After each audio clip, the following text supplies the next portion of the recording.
Ibihe byiza kuri mwese mukurikiye Unique TV News, tubahaye ikaze mu makuru yacu. Ngiye kubagezaho aya makuru ni Janvier Manishimwe. Kuri uyu wa gatanu tariki ya 25 Kwakira umwaka w'ibihumbi 2024 mu ishuri rikuru rya polisi ry'Igishari, apolisi bato basojeje amahugurwa yabo. Na polisi bangana n'ibihumbi 2256, basore 1777 n'abakobwa 479 bari bamaze iminsi muri aya mahugurwa yatangiye ku itariki 23 Mutarama uyu mwaka w'ibihumbi 2024. Minisitiri w'umutekano Dr Vincent Biruta yasabye abapolisi binjiye mu gipolisi cy'u Rwanda kwitwararika mu kazi kabo bagiye kujyamo. Yabigarutseho mu muhango wo gusoza ku mugaragaro aya mahugurwa y'abinjiye muri polisi y'u Rwanda. Iki gikorwa cyo gusoza ku mugaragaro aya mahugurwa y'abinjiye muri polisi y'u Rwanda ku rwego rw'abapolisi bato cyaranzwe n'ibikorwa bitandukanye. Abapolisi basojeje aya mahugurwa berekanye ibyo bize nko guhoshya imyigaragambyo.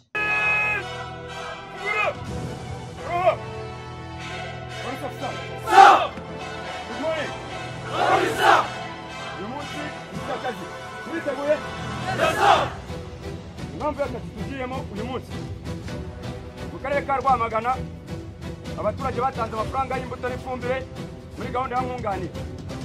Bamwe barabibonye, abandi ntibabibona, by'umwihariko abo mu murenge wa Gishari.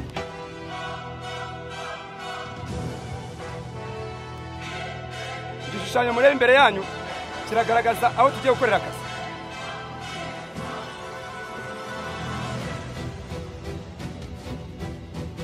Gishushanyije kigendeye ku majyaruguru nk'uko bigaragazwa n'uyu mwambi.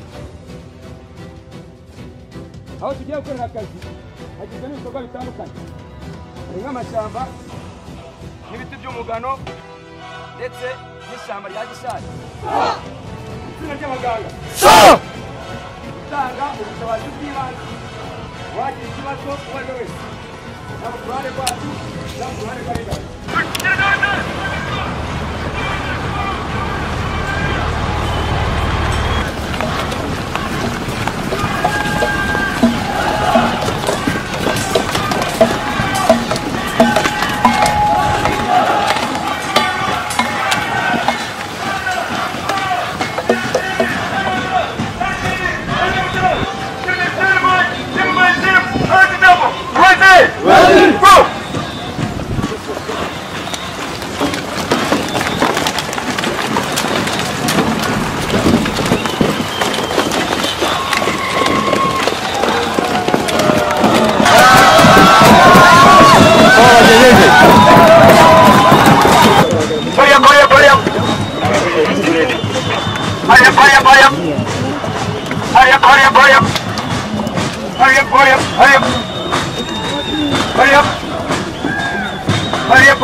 Abapolisi kandi bakomeje berekana imyiyereko ku mikino njyarugamba bagiye batorezwa muri iri shuri.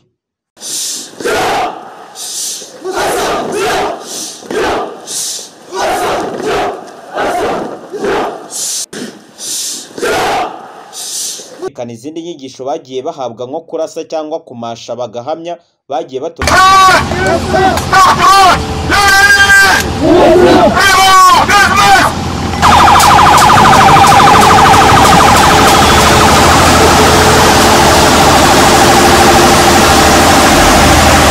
w'iri shuri rya polisi ry'Igishari CPC Ruberi Niyonshuti yashimiye abapolisi bato binjiye muri polisi y'u Rwanda uyu munsi ko barahisemo neza bagahitamo umwuga w'igipolisi. Ndabashimira ko mwarahisemo neza, mwarahisemo umwuga wa gipolisi, kandi nkanabashimira kubw'umurava na discipline byabaranze mu gihe mwari hano mukurikirana amahugurwa. Bamwe mu bapolisi binjiye muri polisi y'u Rwanda uyu munsi bavuga ko biteguye gukorana umurava mu nshingano zabo bagiye kujyamo bafatanyije n'abapolisi basanzemo. Iyi ntego yanjye mfite ni ugukoresha imbaraga zanjye mfite no guhangana discipline mu kazi. Ubwo mfite nijanye muri polisi y'u Rwanda no gufatanya na bagenzi banjye sanzemo gukora turinda umutekano. Intego mfite no gufatanya na bagenzi banjye mu kazi tugiye gukora ko gucunga umutekano w'abanyarwanda ndetse n'ibyabo. Naho Minisitiri w'umutekano mu gihugu Dr Vincent Biruta mu butumwa yahaye abapolisi binjiye muri polisi y'u Rwanda yabasabye gukorana umurava mu nshingano bagiye kujyamo kugira ngo polisi irusheho gucunga umutekano w'abaturage n'ibyabo byose. Gendo rw'amateka igihugu cyacu cyanyuzemo rwatwigishije ko dukwiye guhora dushyize umutekano imbere kuko twawubuze ku kigero kidafite ikiri munsi yacyo. Polisi musoje aya mahugurwa ndabashimira kuba mwarahisemo neza kuza muri uyu mwuga, kandi biroroshye kuko musanze bakuru banyu muri izi nshingano. Inyigisho mwahawe ni umusingi ukomeye muzubakiraho kugira ngo muzakore neza imirimo ibategereje. Janvier Manishimwe, Unique TV News, Igishari mu karere ka Rwamagana.